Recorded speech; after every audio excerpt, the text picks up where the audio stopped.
I've been at this a long time, and this is the worst economic downturn that we've had since the mid-1980s. So we have just gotten through 5 years of at or below the cost of production commodity prices, and next year doesn't look to be any better. So we have a lot of farmers and ranchers in trouble. We suspect 5 to 10% of our farmers this year are not going to get their loans renewed. Net farm income this year is half of what it was in 2013. John, the president has really made a point of how much he loves farmers, but have his policies been a detriment? Do you support the president? Well, it really depends when you really get down to which particular policy. Is there a need to revisit our policies relative to China? Yes.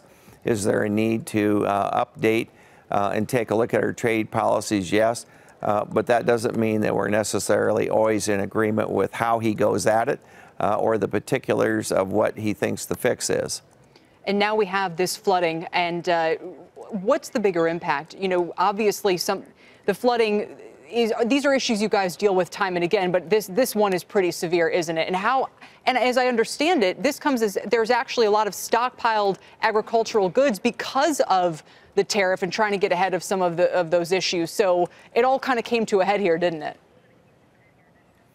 It really did. This is a 500-year flood. So we just scoured and cleaned out and ran water through the 500-year floodplain. Nobody even knew what that looked like. It's substantially larger than the 100-year floodplain. So there's destruction where it has never been before. We had 5 rivers that set new all-time levels for the flood stage height. So this is the worst natural disaster in our state's history. This is going to be a very difficult and long recovery period, and our ag economy was struggling already.